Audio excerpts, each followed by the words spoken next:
성경 봉독하겠습니다. 오늘 주시는 말씀은 로마서 11장 1절부터 12절까지 말씀입니다.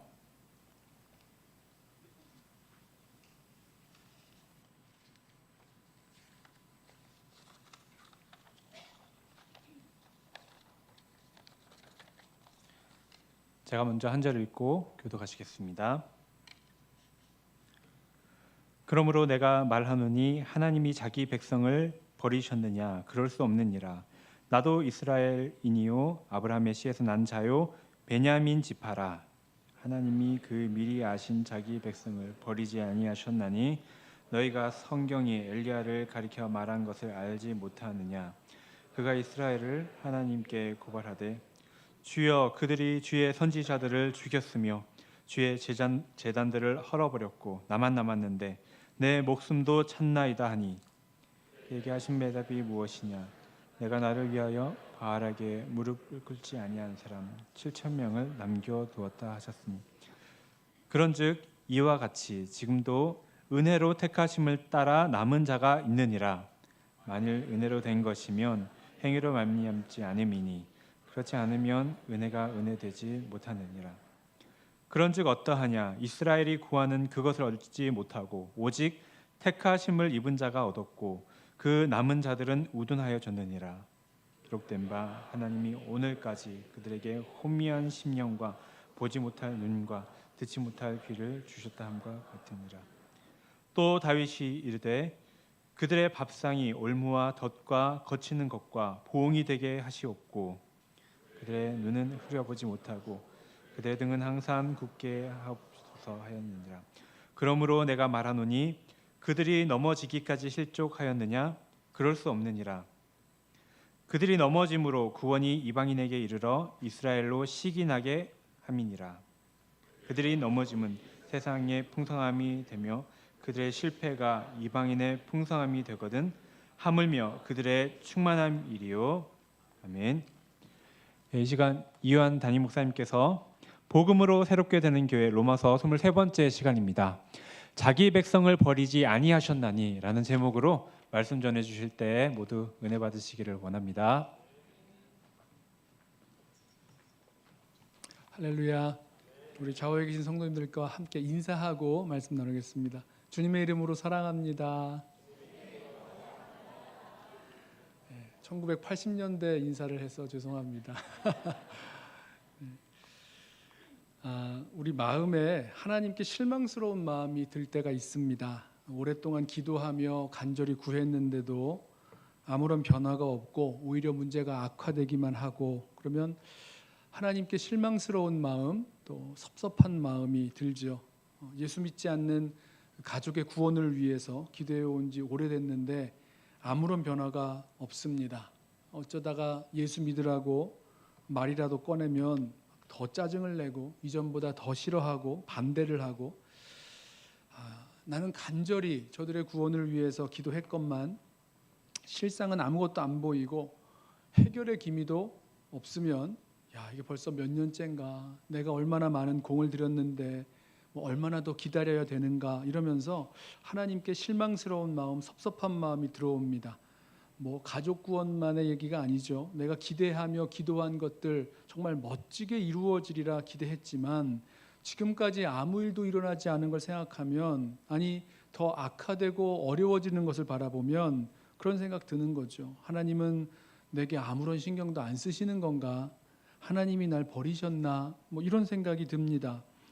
사도 바울에게 간절한 소원이 있었어요. 자신이 저주를 받아 그리스도 안에서 끊어질지라도 원한다고 했던 소원, 바로 고륙 친척 이스라엘이 예수를 주와 그리스도로 믿고 영접하기를 간절히 원했고 기도했고 또 복음을 전했습니다. 하지만 바울이 아무리 복음을 전해도 복음을 전하면 전할수록 이스라엘은 예수님을 더 싫어했고 또 핍박하고 또 바울을 쫓아다니면서 괴롭혔습니다. 시간이 지나도 바뀌는 것이 없으니까 이상한 거죠. 왜 그러지? 뭔가 잘못된 건가? 이런 생각이 들지 않을 수가 없습니다. 하나님이 택하셔서 주님의 말씀을 알고 있는 이 이스라엘 백성이 누구보다도 먼저 그 예수님을 보고 예수님이 그 성경이 말씀하는 주와 그리스도 되심을 알고 영접해야 될 터인데 오히려 믿기는커녕 핍박을 하고 싫어하고 이러니까 도대체 설명이 되지 않는 겁니다. 하나님이 이젠 신경을 안 쓰시나? 이스라엘을 포기해 버리셨나? 그래, 끝났나 보다. 뭐 이런 생각들이 드는 거죠. 가슴 아픈 현실입니다. 자, 바울이 바로 이 질문을 가지고 11장의 말씀을 시작합니다. 1절 말씀에 이렇게 시작하죠. 그러므로 내가 말하노니 하나님이 자기 백성을 버리셨느냐? 자, 바울이 스스로 묻고 대답합니다. 그럴 수 없느니라. 좀 확신에 찬 대답이죠. 바울이 로마서 9장과 10장에서 이미 이 이스라엘의 구원에 대한 답들을 여러 방면으로 말씀을 해왔습니다. 이스라엘에게서 난 자가 다 이스라엘 아니다. 아브라함의 씨라고 다 아브라함 자손 아니다. 육적으로 육신의 자녀가 하나님의 자녀가 아니고 약속의 자녀가 하나님의 그 아브라함의 자녀로 여기심을 받는데 이 모든 것은 다 긍휼히 여기시는 하나님으로 말미암은 것이다. 하나님의 은혜로 택하여 부르신 자들이 구원을 받는다. 하나님의 주권적인 선택은 이스라엘 백성 전체의 구원을 자동적으로 보장하지 않는다. 그러나 이스라엘 가운데는 남은 자가 있다. 은혜로 택하여 남은 자, 하나님이 남기신 자가 있다. 결국 이방인이나 유대인이나 매 한 가지로 자기 힘으로 구원받은 사람 없고요. 하나님의 택하신 은혜를 받아서 예수의 복음을 듣고 믿어 반응해서 구원을 얻는 거다라고 설명을 했습니다. 근데 그렇다면 이제 여기에서 이어지는 질문이 이거죠. 하나님이 택하신 백성 이스라엘의 민족적 구원이 끝났는가? 없어졌다는 말인가? 이런 질문 말입니다. 지금까지 이루어진 상황들을 보면 이 현실들을 살펴보면 실망스러운 답변이 나올 만하죠. 그러니까 이스라엘이 이 정도로 반응하는 걸 보니까 하나님이 이스라엘을 버리신 게 맞아. 바울이 지금까지 했던 얘기들을 쭉 생각해 보면 하나님이 이스라엘을 버리신 게 맞아. 이스라엘의 민족적 구원은 다 끝난 거야. 이렇게 답변하는 것이 맞아 보입니다. 그런데 바울은 다르게 대답하죠. 아주 확신에 찬 어조로 결코 그럴 수 없다. 그러니까 하나님이 미리 하신 자기 백성을 버리지 아니하신다라고 분명하게 대답합니다. 그리고 나서 이어지는 답변은 이 바울의 이 답변, 그럴 수 없다라는 답변, 하나님이 자기 백성을 버리지 아니하신다라는 그 답변에 대한 설명이 이어집니다. 우리는 이 바울의 답변들 가운데 이 실망스러운 상황들 속에서 실망하지 않는 그 바울의 이유들을 주목해 보면서 우리들 가운데에도 실망스러운 상황이 보여질 때 실망하지 않을 수 있는 그 믿음과 확신 가운데 서기를 원합니다. 특별히 누군가를 전도하기 위해서 오랫동안 기도하고 간구했지만 아무런 변화가 없어서 실망하고 또 포기하려고 했던 분들 계시면 다시 희망을 찾고 또 복음 전도의 그 확신 가운데 거하는 시간 되기를 원합니다. 자, 첫 번째로 바울이 실망하지 않을 수 있었던 이유는요. 나를 구원하신 하나님 때문입니다. 바울이 이렇게 말하는 거예요. 나를 보라. 내가 증거다라고 말하는 거죠. 누구든지 자신이 그 받은 구원을 생각해 보면 실망하지 않고 확신에 거할 수 있다라는 것입니다. 바울은 먼저 자기 자신으로부터 하나님이 자기 백성을 버리시지 않는다라는 그런 근거를 찾아옵니다. 1절 후반부를 보세요. 나도 이스라엘인이요 아브라함의 씨에서 난 자요 베냐민 지파로다. 무슨 말입니까? 사도 바울이 이스라엘 사람이고 유대인 중에서 예수님을 믿은 자 되었으니까 하나님이 자기 백성을 버리셨다는 말은 할 수 없다라는 거죠. 하나님이 이스라엘을 버리셨다면 이스라엘 사람인 나 바울은 어떻게 구원의 은혜를 경험하게 되었느냐는 겁니다. 생각해 보세요. 많은 유대인들이 예수님을 거부했지만 바울 같은 사람이 있었습니까? 바울만큼 예수 믿는 것을 반대하고 싫어하고 핍박하고 예수 믿는 사람 잡아오려고 쫓아다녔던 그런 사람이 있습니까? 아마 이 복음을 반대하던 그런 유대인들 가운데에도 아주 극렬히 반대하는 상위 몇 퍼센트 안에 드는 1% 안에 드는 그런 사람이 바울일 것입니다. 그런데 이런 바울이요. 다메섹 도상에서 부활하신 예수님을 만나고는 예수를 핍박하는 자에서 이 자기 목숨을 내놓고 예수를 전하는 전도자가 되는 겁니다. 놀라운 변화죠. 하나님께서 이런 극렬한 반동분자인 이 바울도 구원하셨다면 유대인 중에서 구원하지 못할 사람이 어디 있겠습니까? 자, 여러분 실망스러운 상황 속에서 낙심하고 있을 때에 그때 우리는요 하나님이 나를 부르셔서 믿음 주시고 구원받게 하신 그 사실을 다시 생각해 보아야 합니다. 그러면 소망과 확신 가운데 거할 수 있습니다. 생각해 보세요. 우리 자신을 볼 때에 정말 구원받을 만한 그 어떤 것도 없는 나, 하나님의 사랑을 받을 자격이 없는 나, 마음은 삐뚤어지고 자기밖에 모르고 다른 사람과 비교해도 뭔가 나은 점도 하나도 없고 잘난 것도 없고 더 깨끗하지도 않고 덜 죄를 짓는 것도 아니고 대체 뭐라고 나를 이렇게 구원해 주셨는가? 내가 보기에도 너무너무 형편없고 내가 보기에도 너무너무 실망스러운 나를 이렇게 오래 참음 가운데 구원해 주신 것을 생각해 보면, 그러면 어떤 실망스러운 사람도, 어떤 실망스러운 민족도, 어떤 실망스러운 환경도, 상황도 거기에 하나님의 구원의 능력이 임하지 않을 수 없다는 것을 확신할 수 있습니다. 하나님께서 구원하실 수 있다는 거죠. 하나님이 이토록 실망스러운 나를 구원하셨다면 어떤 실망스러운 사람도, 어떤 실망스러운 그런 환경에서도 구원해내시고 또 회복시켜 줄 수 있는 겁니다. 그래서 실망하지 않는 거죠. 핍박자요 폭행자였던 바울을 구원하셨습니다. 나같이 형편없고 실망스러운 사람을 구원하셨습니다. 그러니 하나님의 때에 하나님의 방법으로 구원해내지 못할 사람은 또 그런 상황이나 형편은 없다는 거죠. 그래서 바울이 실망하지 않는 겁니다. 하나님이 구원해 주시면 되기 때문인 거죠. 두 번째로 바울이 실망하지 않았던 이유는요, 내가 다 볼 수 없는 하나님의 역사가 있음을 믿었기 때문입니다. 자, 이 하나님이 자기 백성을 버리지 아니하셨다라는 그런 근거로 바울이 엘리야 선지자 때의 이야기를 합니다.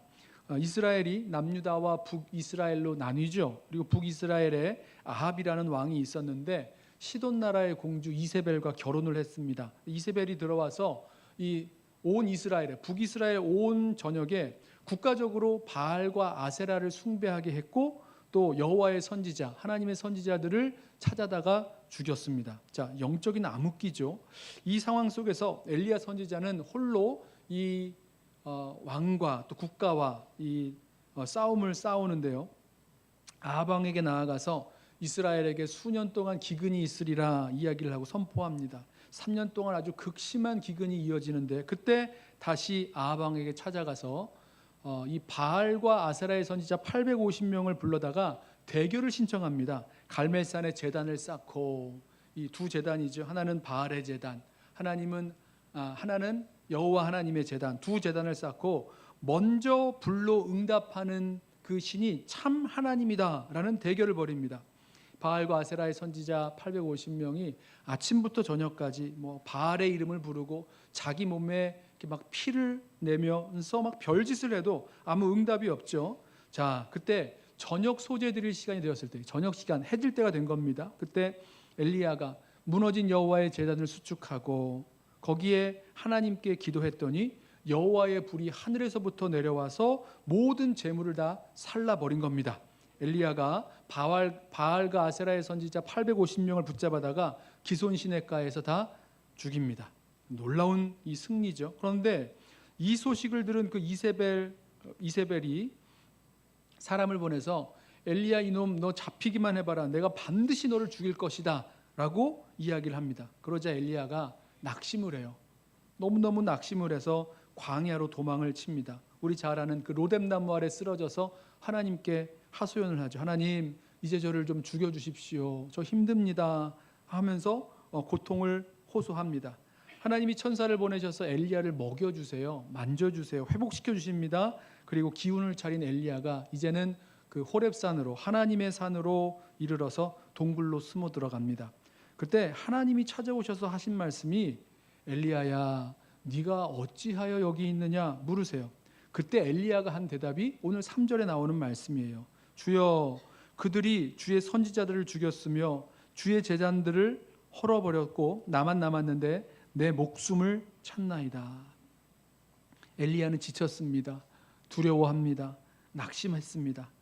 이스라엘이 하나님을 떠나서 바알을 섬기고 아세라를 섬기면서 하나님의 제단은 다 헐어버리고 하나님의 선지자들은 다 찾아다가 죽이는데 이제 자기 혼자만 남아서, 홀로 남아서 이 우상 숭배하는 이 국가와 이 왕과 왕비와 이렇게 싸우고 있다는 겁니다. 생각해 보니까 너무 힘들고 두렵고 지치는 거죠. 엘리야가 갈멜산에서 그 대결을 통해서 불을 내려서 재물을 살랐습니다. 그리고 이 이스라엘 백성들에게 하나님이 여호와 하나님이 참 하나님이신 것을 보여줬어요. 그리고 나서 바알과 아세라 선지자 850명을 잡아다가 죽였습니다. 자, 이 정도면 이스라엘 가운데 뭔가 획기적인 변화, 회개하고 하나님만 섬기겠다고 결단하고 이런 변화가 있어야 될 터인데 아무런 변화가 없는 겁니다. 그냥 그게 다였어요. 게다가 이세벨은 엘리야를 잡아서 죽이겠다고 이렇게 난리를 치니까 엘리야가 지치고 아무리 힘을 쓰고 애쓰고 뭔 짓을 해도 변화가 없는 이 모습을 보면서 지치고 실망스럽고 어떻게 할지 몰라서 낙심해 있는 겁니다. 자, 그때 하나님께서 엘리야에게 뭐라고 말씀하십니까? 내가 나를 위해서 바알에게 무릎 꿇지 아니한 사람 7,000명을 남겨두었다, 이 말씀하십니다. 자, 지금 바울이 이 이야기 왜 하는 겁니까? 엘리야는요, 자기만 혼자 남아서 외롭게 이 싸움을 싸운다고 생각을 했는데 실상은 하나님이 이 싸움을 위해서 남겨놓으신 바알에게 무릎 꿇지 않은 7천의 남은 자가 있다는 것을 말씀하시는 거예요. 엘리야는 몰랐죠. 모르고 있는 겁니다. 자, 지금 바울이요, 이스라엘의 구원도 이와 같다고 이야기합니다. 5절 말씀을 보세요. 그런즉 이와 같이, 지금 엘리야의 이야기한 것 같이 은혜로 택하심을 따라 남은 자가 있느니라. 남은 자가 있다는 겁니다. 사도행전 21장을 보면 사도 바울이 예루살렘에 도착했을 때에 야고보 사도가 그렇게 말하죠. 이 유대인 중에서 예수 믿는 자가 수만 명이 있다, 이렇게 말한 적이 있습니다. 여러분 보십시오. 지금 대부분의 이스라엘 사람들, 유대 땅에 살던지 아니면 흩어져서 살던 디아스포라 이스라엘 사람들이든지 대부분 복음을 거부하고 또 이 예수 전하는 것을 핍박하는 것을 보면서 정말 소수의 유대인이 예수님을 믿는 것 보면서 야, 하나님이 이스라엘을 버리셨구나라고 단정지면 안 된다는 거죠. 왜 그렇습니까? 우리가 보는 눈이, 보는 시야가 제한돼 있어요. 우리가 보지 못해도 하나님이 역사하고 계십니다. 이걸 알아야 되는 거죠. 하나님의 은혜를 따라 택하심을 받은 자, 그 남은 자가 있다는 겁니다. 그리고 하나님은 이 남은 자를 통해서 하나님의 이 복음의 역사를 계속 이어 나아가실 거예요. 바울이 남은 자죠. 엘리야 때 숨겨졌던 그 7천의 남은 자가 있었죠. 야고보 사도가 말한 대로 수많은 유대인이 예수를 믿었습니다. 우리가 생각했던 것보다 많죠. 여러분, 지금도 그렇습니다. 유대인들이 예수님을 거부하는 이런 현실을 보면서 야, 하나님이 저들을 버리셨다거나 아니면 하나님의 저주와 심판을 받는 거다, 이렇게 생각해서는 안 된다는 거죠. 왜 그렇습니까? 우리가 다 알지 못하지만 하나님께서 그들 가운데 은혜로 택하여 남겨놓으신 자가 있다는 겁니다. 그리고 하나님은 이들을 통해서 하나님의 구원 역사를 계속해서 이루어 가시는 줄로 믿습니다. 우리도 다 끝난 것 같은 상황이 있어요. 복음을 전해도 듣지 않고 듣지 않는 정도가 아니라 막 무시하고 화내고 핍박하는 사람들, 또 그런 나라와 민족들도 있죠. 선교 활동을 할 때에 그런 나라들과 민족들, 또 우리 가족 중에도 자녀가 시댁이 부모님이 아무리 복음을 전해도 들으려 하지 않는 그런 상황들, 이거 어떻게 해야 됩니까? 정말 실망스럽고 이제 그만 지쳐서 포기하고 싶은 상황에 이걸 어떻게 해야 되는 겁니까? 우리 눈에는 다 끝난 것 같지만, 그리고 하나님이 일하시는 것이 안 보이지만 여러분, 분명히 하나님은 그 가운데서 일하고 계셨다는 겁니다. 거기서 일하고 계셨어요. 다메섹 도상에서 사도 바울을 부르셨던 것처럼 눈에 보이지 않는 그 남아있는 자, 바울에게 무릎 꿇지 않은 자 7천이 남아있었던 것처럼 예배해 놓으신 거죠. 하나님은 은혜로 택하심을 따라 구원받은 사람을 남겨놓으셨고 하나님의 일을, 하나님의 구원을 진행해가고 계셨다는 것입니다. 실망스러운 상황이나 사람들 보면서 여러분, 그때 내가 모든 것을 다 알고 있다고 생각하지 마십시오. 하나님이 하시는 일이 보이지 않는다고 해서 하나님이 아무것도 안 하신다라고 단정짓지 마십시오. 그거는 우리가 지레짐작으로 낙심하고 실망하는 길이죠. 여러분, 우리 눈에 보이지 않을 뿐이지만 하나님은 여전히 우리가 보이지 않는 곳에서 일하고 계심을 믿으시기 바랍니다. 바알에게 무릎 꿇지 아니한 자 7천을 남겨놓으셨던 그 하나님을 생각하시기 바랍니다. 우리 눈에 안 보일 뿐이지 하나님은 여전히 일하고 계십니다. 자, 그렇기 때문에 바울이 실망하지 않았다는 거죠. 자, 세 번째로 바울이 실망하지 않을 수 있었던 이유는요, 하나님의 계획이 있음을 알았기에 실망하지 않았습니다. 오늘 말씀을 보면 은혜로 택하심을 따라 남은 자가 있다는 사실은 이 은혜가 무엇인지 우리에게 다시 한번 분명히 알게 합니다. 은혜는 자기 행위로 말미암지 않아야 은혜라는 겁니다. 자, 그리고 이 은혜의 복음이 이 이스라엘 백성들에게 증거되었을 때에 이스라엘 사람들은요, 자신들이 구하는 구원을 얻지 못했습니다.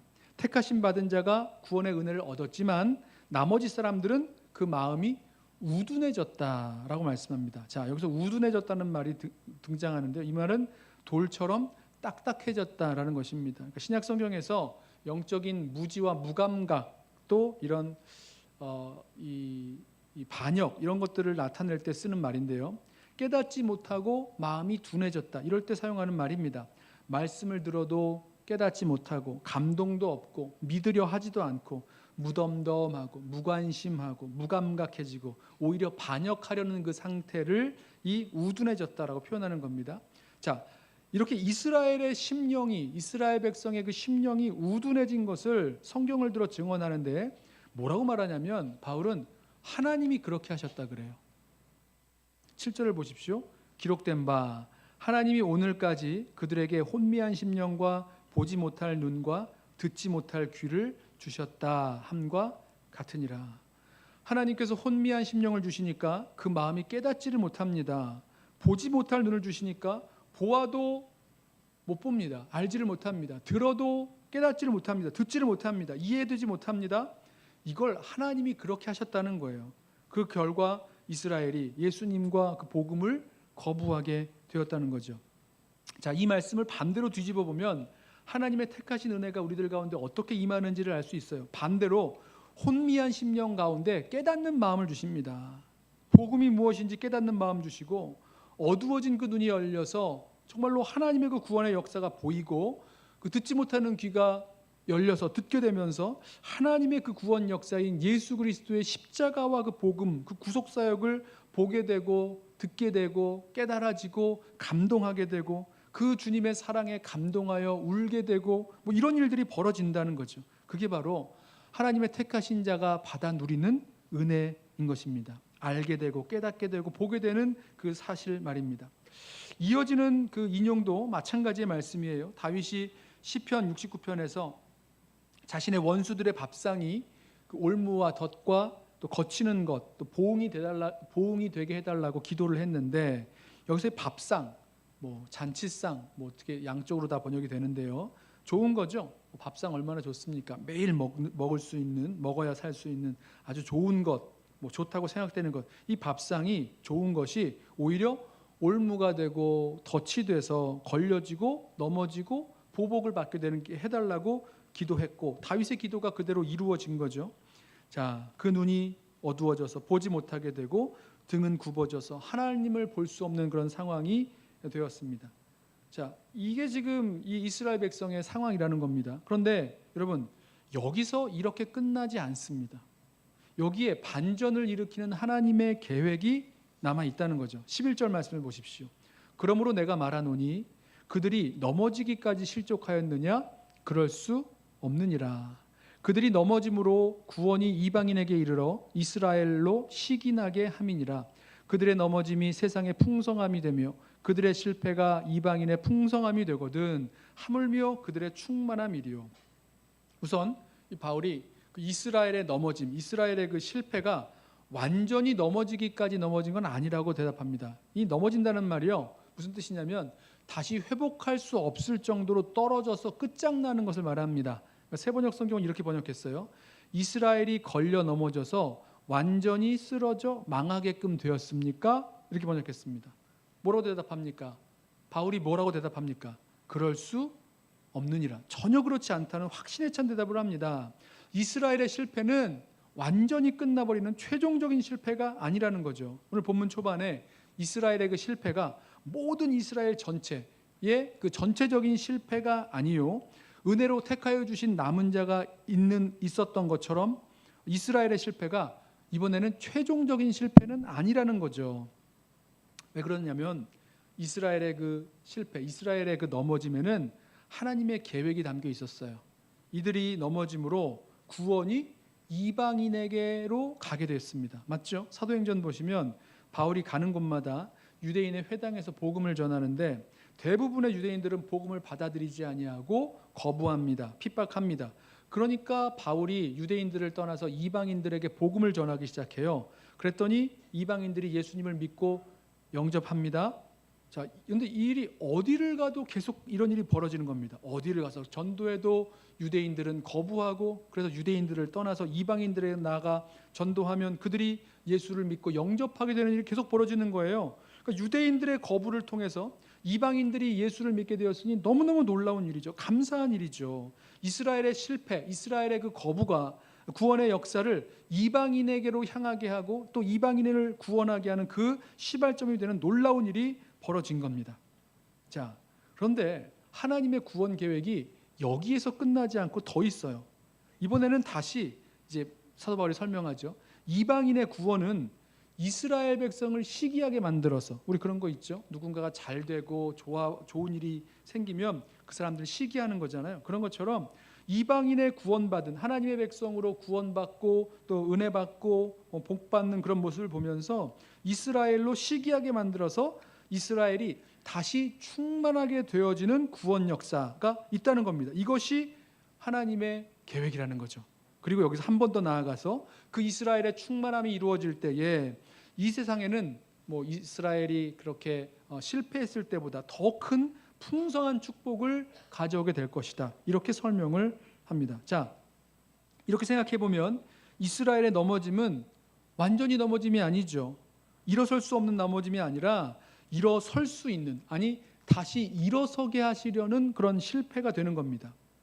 안 넘어지고 있을 때보다 더 좋아지는 거지 않습니까? 이게 하나님의 계획인 거죠. 여러분 기억하십시오. 실패에도 하나님은 다 계획을 가지고 계십니다. 이렇게 실망스러운 상황에도 하나님의 뜻이 있어요. 실패에도 하나님의 계획이 있습니다. 이 하나님의 큰 그림을 볼 수 있는 그 눈이 열리면 실망하지 않는 거죠. 그래, 이 실망스러운 일들 중에도 내가 다 알지 못하지만 하나님의 계획이 담겨 있고 하나님의 선하신 뜻이 담겨 있음을 알고 믿기에 낙심하지 않는 겁니다. 저와 여러분이 실패하고 넘어지는 일을 보면 뭐 본인이 넘어지든지 누군가가 넘어지고 실패하든지 보면 볼수록 실망스럽고 낙심되죠. 그런데 여러분, 이 실패가 끝이 아니라 거기에 우리가 다 이해하지 못할 만큼의 하나님의 놀라운 계획과 반전의 계획이 담겨 있음을 알면 실망하지 않죠. 우리는 실수하고 실패했는지 몰라도 하나님의 계획은 여전히 실수 없이 실패 없이 진행 중이고 그 모든 것을 이루어 나아가실 것을 바라보게 합니다. 말씀을 좀 정리를 해보겠습니다. 여러분, 실망스러운 상황 속에서 사람들이 다 끝났다고 이야기할 때 바울은 그렇게 말하지 않았어요. 바울에게는 실망하지 않을 이유, 확신 있게 대답할 수 있는 이유들이 있었습니다. 무엇입니까? 이토록 실망스러운 나를 구원하셨다면 하나님은 그 누구도 구원하시고 어떤 실망스러운 상황도 회복시킬 수 있는 하나님이시다라는 그런 확신, 그렇죠? 하나님은 구원하시고 회복시키신다라는 이 확신이 있었기 때문입니다.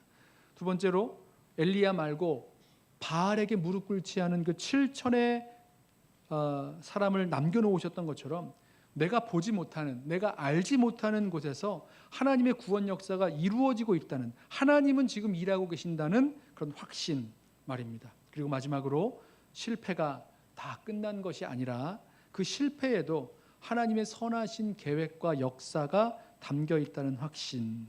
하나님은 다 계획이 있으신 거죠.